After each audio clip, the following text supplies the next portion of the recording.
প্রত্যেকটা পুরুষ কিন্তু ইয়ং বয়সে অর্থাৎ বিয়ের আগে প্রত্যেকটা পুরুষ কিন্তু তার লাইফে একটা স্টেজ পার করে, যে স্টেজে কিন্তু সে ব্যাড হ্যাবিট একটা প্রয়োগ করে, সেটা হচ্ছে হাত মারা। এটা আমি যাতে সবাই বুঝতে পারে সেই জন্য বললাম। এর অরিজিনাল একটা নাম আছে যেটা আমি স্ক্রিনে শো করিয়ে দিচ্ছি, সেটা দেখতে পাবেন।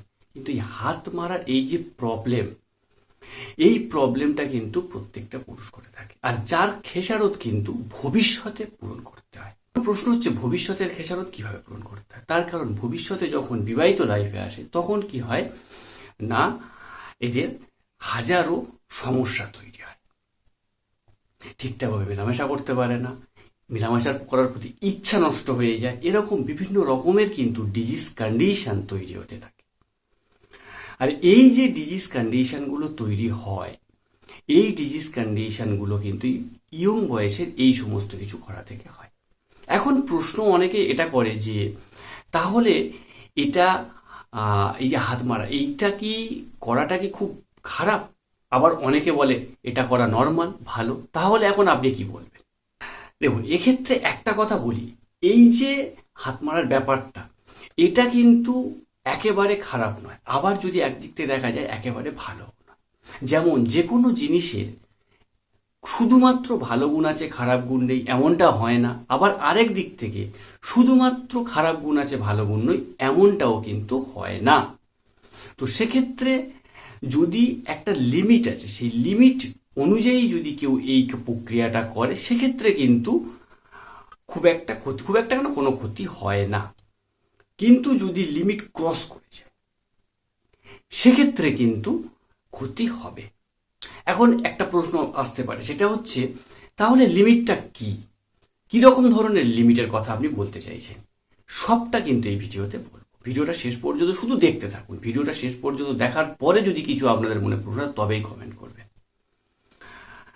কি ক্ষতি করে, কতবার কিরকম ভাবে হাত মারলে ক্ষতি হবে না, সমস্তটা কিন্তু এই ভিডিওতে আমি আলোচনা করে দেব। তো প্রথমে যে কথাটা বলবো, প্রথমে এই যে হাত মারা, এর উপকারী দিকগুলো আগে আপনাদের সঙ্গে আলোচনা করবে। এর যে উপকারী দিক আছে, এই উপকারী দিকগুলো কি কি? ফার্স্ট উপকারী দিক হচ্ছে, এ কি করে না, মানসিক চাপ এবং দুশ্চিন্তা কমায়। আপনি যদি রাত্রেবেলা হাত মারেন, সেক্ষেত্রে কি হবে না, আপনার মেন্টাল স্ট্রেস অনেক কমে যাবে। তার পাশাপাশি আপনার ঘুম কিন্তু ভালো হবে। এখন প্রশ্ন হচ্ছে, এ মেন্টাল স্ট্রেসকে কিভাবে কমাতে পারে? এ মেন্টাল স্ট্রেসকে কমাবে সে ঠিক এইভাবে কি না, আমাদের মস্তিষ্ক থেকে বা আমাদের ব্রেন থেকে এক ধরনের হরমোন সিক্রিয়েশন হয়, যেটার নাম হচ্ছে ডোপামিন। আর এই ডোপামিন হরমোন কিন্তু আমাদের শরীরের আমাদের মনকে সুস্থ এবং সতেজ রাখতে খুব ভালোভাবে কাজ করে। তবে শুধু যে ডোপামিন নিঃসৃত হয় তা নয়, কিন্তু ডোপামিনের পাশাপাশি অক্সিটোসিন হরমোনও নিঃসৃত হয়, যা একই রকম কাজ করতে খুব ভালোভাবে সাহায্য করে। এটা ফার্স্ট উপকারী একটা দিক হলো। নেক্সট কি উপকার করবে আমাদের? ঘুম ভালো হতে সাহায্য করবে। এটা কিভাবে করবে না, এই অর্গাজম বা চরম উত্তেজনার পরে আমাদের শরীর পুরোপুরি শিথিল হয়ে যায়। পুরোপুরি শিথিল হওয়ার কারণ হেতু কিন্তু আমাদের যে নার্ভ আছে, নার্ভগুলো খুব কুইক শান্ত হয়ে পড়ে।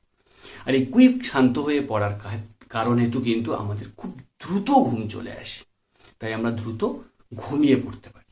আর কি উপকার করে না, আর হচ্ছে আমাদের যে প্রোস্টেট গ্ল্যান্ড আছে, প্রোস্টেট গ্ল্যান্ডের নাম কম বেশি আমরা সবাই শুনেছি। এই প্রোস্টেট গ্ল্যান্ডের ইনফ্লামেশন, শুধু ইনফ্লামেশন নয়, ইনফ্লামেশনের পাশাপাশি প্রোস্টেটের যে ক্যান্সার হওয়ার যে একটা ঝুঁকি থাকে, সেই ঝুঁকিটাকেও কিন্তু কমাতে খুব ভালোভাবে সাহায্য করে কিন্তু এই রাত্রেবেলা ইংরেজিভাবে হাত মারে, সেটাই। এর পাশাপাশি আর কি করে, শরীরের মধ্যে রক্তের যে সঞ্চালন, রক্তের যে ফ্লো, স্বাভাবিক যে ফ্লোটা, সেই স্বাভাবিক ফ্লো বা রক্তের সঞ্চালনটাকে কিন্তু নিয়ন্ত্রণ করতে খুব ভালোভাবে কাজ করে। এর পাশাপাশি আরো একটা উপকার করে, যেটা খুব খুব ভালো উপকার, সেটা হচ্ছে সোশ্যাল যে ক্রাইমগুলো হয়, সোশ্যাল ক্রাইমের থেকে নিজেকে সেফ রাখতে কিন্তু খুব ভালো একটা উপায়। কিভাবে না, সোশ্যাল ক্রাইম হয় কিভাবে? সোশ্যাল ক্রাইম হচ্ছে, ধরুন রাস্তা দিয়ে একটা মহিলা হেঁটে যাচ্ছে, সেক্ষেত্রে আপনার উত্তেজনা বেড়ে যাওয়ার হেতু আপনি অশ্লীল কাজ করলেন, সেক্ষেত্রে আপনি সোশ্যাল যে ক্রাইম, সেই ক্রাইমের সঙ্গে যুক্ত হয়ে গেলেন।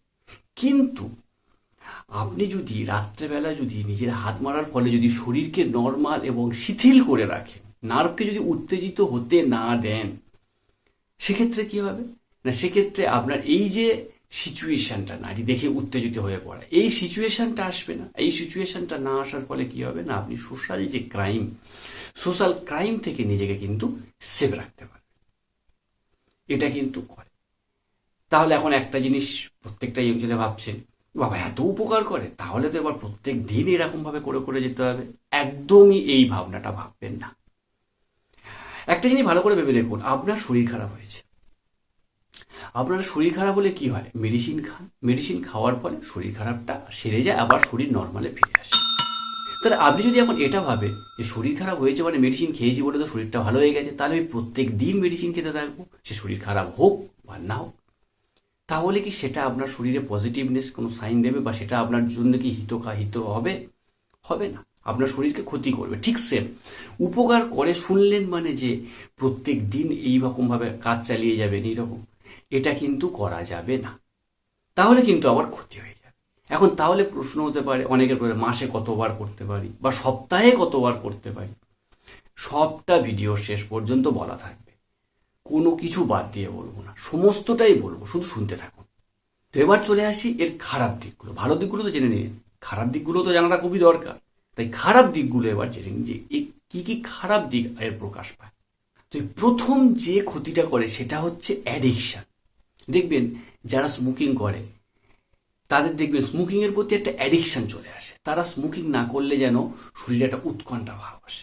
ঠিক একই রকম ভাবে যারা অ্যালকোহল পান করে তাদের দেখবেন অ্যালকোহলের প্রতি একটা আসক্তি চলে আসে, অ্যাডিকশন চলে আসে। এই অ্যাডিকশনের ফলে কি হয় না, তাদের অ্যালকোহল যদি তারা না খায়, মদ যদি না খায়, তাহলে দেখবেন তাদের শরীরে একটা উত্তেজনা চলে আসে। ঠিক একই রকম ভাবে এই যে হাত মারার ব্যাপারটা বলছি, এটাতে এমন অনেকে আছে যারা প্রতিনিয়ত করতে থাকে, এমন অনেকে আছে দেখবেন যারা দিনে 2-3 বার পর্যন্ত করতে থাকে, আর যার ফলে কি হয়, তারা এটাকে অ্যাডিকশানে পরিণত করে তুলেছে, একটা আসক্তি ভাব তৈরি করে ফেলেছে। তাদের এটা যদি না করে শরীরে একটা উৎকণ্ঠা চলে আসে, আর এটা কিন্তু সব থেকে খারাপ দিক। এক্ষেত্রে আপনার শরীরে প্রচুর কিছু খারাপ হবে। এক তো আপনার মস্তিষ্ক বিকৃত হতে পারে, 2 আপনার শরীরে স্ট্রেংথ কমে যাবে, সবসময় জন্য একটা ক্লান্তি ভাব বিরাজ করবে, সেটা হতে পারে। এর পাশাপাশি আপনি রোগা জীর্ণশীর্ণ হয়ে যাবেন।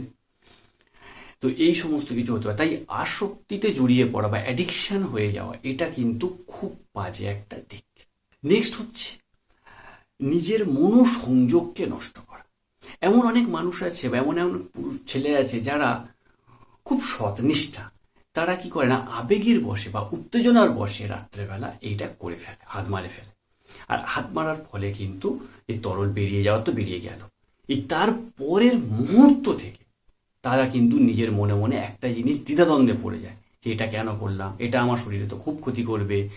অনেকে রিলিজিয়াস অনুযায়ী বা ধর্ম অনুযায়ী এটা বলে যে এটা তো আমার ধর্মে পাপ, তাহলে আমি এটা কেন করলাম। এই যে একটা নিজের প্রতি নিজের গিল্টি ফিল হওয়া, এই যে নিজেকে একটা অপরাধী বোধ মনে হওয়া, এই কারণ থেকে কিন্তু বা এই ভাবনা থেকে কিন্তু এদের মনে কি হয় না, একটা চিন্তা বাসা বাঁধে। আর এই চিন্তা বাসা বাঁধা মানে আপনি অবসাদগ্রস্ত হয়ে পড়বেন।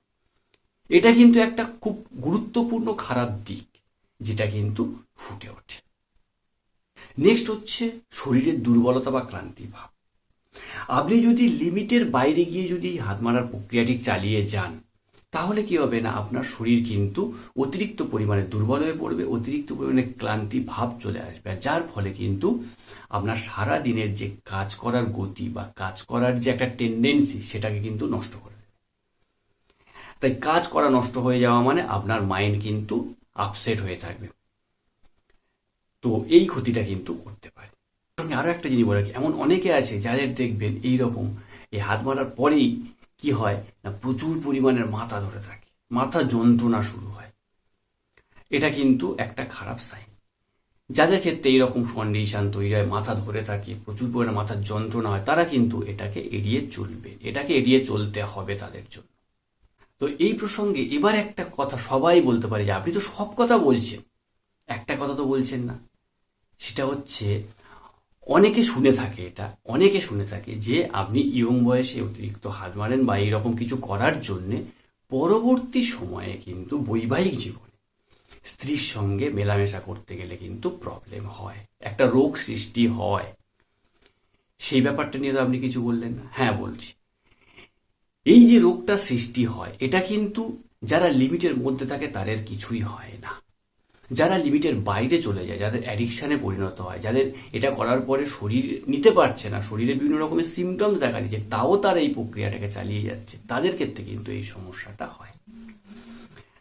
আর কি হয় না, বিয়ের পরে নিজের স্ত্রীর সঙ্গে ঠিকঠাকভাবে মেলামেশা করতে পারে না, স্ত্রীর প্রতি যে একটা টান সেটাকে নষ্ট হয়ে যায়। তো এই যে কন্ডিশন, এই কন্ডিশনটাকে কিন্তু বলা হয় প্রিম্যাচিওর ইজাকুলেশন। এই প্রিম্যাচিওর ইজাকুলেশনে কিন্তু প্রচুর মানুষ ভুগে থাকে।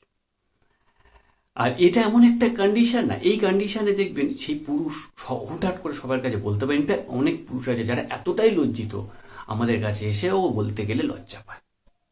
সেক্ষেত্রে কিন্তু বৈবাহিক জীবনে একটা চরম অশান্তির সৃষ্টি হয়। আর কিভাবে হয় না, আর হচ্ছে আপনি অতিরিক্ত পরিমাণে যদি ফোনে অশ্লীল ভিডিও দেখেন, এই অশ্লীল ভিডিও দেখার ফলে যদি আপনার শরীরে উত্তেজনা বাড়িয়ে যদি আপনি এই সমস্ত কিছু করেন, সেক্ষেত্রেও কিন্তু একটা এফেক্ট ফেলতে পারে। তাই এই কন্ডিশনটাকে কিন্তু দূরে রাখতে, যদি দেখবেন বর্তমান সময়ে ইয়ং জেনারেশন পুরোপুরি শেষ হয়ে যাচ্ছে, তার একটাই কারণ, সেটা হচ্ছে ফোনেই অশ্লীল ভিডিওগুলো দেখা। এটাকে যতটা আপনারা কমাতে পারবেন, তত খুব সুস্থ স্বাভাবিকভাবে জীবন কাটাতে পারবেন, এটা আমি বলে দিলাম। তবে এই প্রসঙ্গে আরো একটা কথা আপনাদেরকে জানিয়ে রাখি, সেটা হচ্ছে এই যে বৈবাহিক জীবনে যারা এই সমস্ত প্রবলেমে ভুগছে, তাদের ক্ষেত্রে কিন্তু কিছু রোগ হয়, যেমন প্রিম্যাচিওর ইজাকুলেশন একটা রোগের কথা বলে দিয়েছি, তার পাশাপাশি আরো আছে ইরেকটাইল ডিসফাংশন। প্রত্যেকটা রোগের ক্ষেত্রে কিন্তু আলাদা আলাদা সিমটমস আছে। যদি কেউ এরকম রোগে আক্রান্ত হয়ে থাকেন, লজ্জাটা বাদ দিয়ে নিজের সংসার, নিজের সঙ্গিনীকে বাঁচানোর জন্য অবশ্যই যোগাযোগ করতে পারেন। সব কিছু সেফ অ্যান্ড সিকিওর থাকবে, আপনারা বাই ফোনে ডিটেলসে বলতে পারেন। কোনোভাবে, কোনো রকমভাবে কোনো কিছুতে সোশ্যাল মিডিয়া কোনো অন্য কোথাও লিক আউট হবে না। সেক্ষেত্রে আপনারা ট্রিটমেন্ট করাতে পারেন। তো এবার চলে আসি এর স্বাভাবিক কতক্ষণ কভার করে আর অস্বাভাবিক কভার, মানে আপনি যদি সপ্তাহে হিসেব করেন বা দিনে হিসেব করেন, সপ্তাহে কতবার এটা স্বাভাবিক, সপ্তাহে কতবার এটা অস্বাভাবিক। বিভিন্ন রকম গবেষণা ও চিকিৎসকদের পরামর্শ অনুযায়ী এর একটা সেফ ডিউরেশন আছে। আর এই সেফ ডিউরেশনটা হচ্ছে, আপনি যদি সপ্তাহে যদি দুবার যদি হাত মারার প্রক্রিয়া করেন, সেক্ষেত্রে কিন্তু শরীরে বিশেষ কোনো এফেক্ট পড়ে না, যদি শরীরে অন্য কোনো রোগ না থেকে থাকে। এখন আপনার শরীরে অন্য কোনো রোগ হয়ে আছে, তার পাশাপাশি আপনি যদি এই প্রক্রিয়া চালিয়ে যান, সেক্ষেত্রে কি হবে না, আপনার শরীরে তো অবশ্যই ক্ষতি হবে। শরীরে যদি অন্য কোনো রোগ না থাকে, তাহলে সপ্তাহে দুবার পর্যন্ত আপনারা করতে পারেন। এক্ষেত্রে খুব একটা কোনো ক্ষতি হয় না, না ভবিষ্যতে হয়, না তৎক্ষণাৎ। যারা অতিরিক্ত উত্তেজনাবশত বা উত্তেজনাবশক, তারা সপ্তাহে 3 বার পর্যন্ত করতে পারে। এবার সপ্তাহে 2 বার অথবা 3 বার মানে মাসে কতবার হতে পারে, সেটা আপনারা ক্যালকুলেশন করে নেবেন। তবে এই প্রসঙ্গে আরো একটা কথা জানিয়ে দিই, সেটা হচ্ছে এখন বাজার চলতি বিভিন্ন রকমের সফট কিছু মেটেরিয়ালস এসে গেছে। সেই সফট মেটেরিয়ালস দিয়ে কিন্তু হাত মারা, সরাসরি কোনো হার্ড যে বস্তু বা জিনিস, সেটা দিয়ে কিন্তু এটা করতে যাবেন না। সেক্ষেত্রে কি হতে পারে না, সেক্ষেত্রে যে পাতলা মেমব্রেন থাকে, পাতলা মেমব্রেন কখনো ছিঁড়ে গিয়ে ব্লিডিং হতে পারে, রক্তপাত হতে পারে, সেক্ষেত্রে আরও সমস্যা হবে। আর সেই রক্তপাত আপনি হয়তো কোনো ডাক্তারবাবুর কাছে গেলেন না, লজ্জার খাতিরে নিজেই কোনোভাবে কোনো কিছু বাড়িতে থাকা ওষুধপত্র লাগিয়ে নিলেন, সেক্ষেত্রে কি হবে না, সেক্ষেত্রে আরও বেশি ইনফেকশন হয়ে যাওয়ার সম্ভাবনা থাকে। আর সেক্ষেত্রে ইনফেকশন হয়ে যাওয়া মানে আরও মারাত্মক কন্ডিশন তৈরি হবে। তাই এই প্রক্রিয়াটা থেকে কিন্তু নিজেকে সেফ রাখার চেষ্টা করবে। আর একটা জিনিস বলে রাখি, এমন অনেকের ক্ষেত্রে দেখবেন, এই প্রসঙ্গের ক্ষেত্রে বলাটা খুবই দরকার, সেটা হচ্ছে অনেকের ভুল ধারণা কিছু কিছু নিয়ে চলে। ফার্স্ট যে ভুল ধারণা নিয়ে চলে, সেটা হচ্ছে যে ইয়ং বয়সে যদি এইরকম কিছু হাত মারার প্রক্রিয়া যদি চালিয়ে যায় লিমিটের মধ্যে, আমি লিমিটের বাইরের কথা কিন্তু বলছি না, লিমিটের মধ্যে যদি চালিয়ে যায়, তাহলে কি হয় না, ভবিষ্যতে সন্তান সন্ততির আসতে গেলে খুব প্রবলেম হয়, মানে আপনি বাবা হতে গেলে খুব সমস্যা হয় বাতি বাংলায় বলতে গেলে। এই ধারণাটা কিন্তু একেবারে ভুল।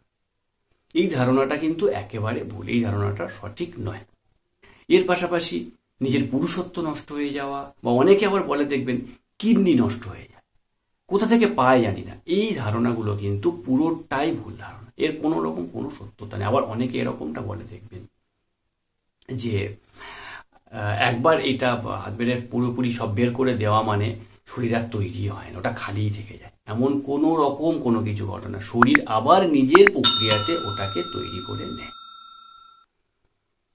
তো এই বিষয়, এই যে কিছু কিছু পয়েন্টস বললাম, এই পয়েন্টসগুলো লোককথাতে বা কারোর মুখ থেকে শুনে কোনোভাবে এগুলো থেকে কিন্তু চিন্তা ভাবনা জড়াবেন না। এগুলো শুনে নিজের চিন্তা জড়ানো মানে নিজে আস্তে আস্তে ডিপ্রেসড হয়ে পড়বেন। তো ওকে বন্ধুরা, আজকের মতো কিন্তু ভিডিওটা এই পর্যন্ত। আশা করি ভিডিওতে এমন কিছু গুরুত্বপূর্ণ ইনফরমেশন দিলাম যেটা হয়তো আপনারা জানতে চাইতেন বা খুঁজতেন, পেতেন না, সেই সমস্ত কিছু আজকে আমি বলে দিলাম। ভিডিওটি যদি ভালো লেগে থাকে অবশ্যই লাইক করবেন আর শেয়ার করবেন। সবাই ভালো থাকবেন, সুস্থ থাকবেন।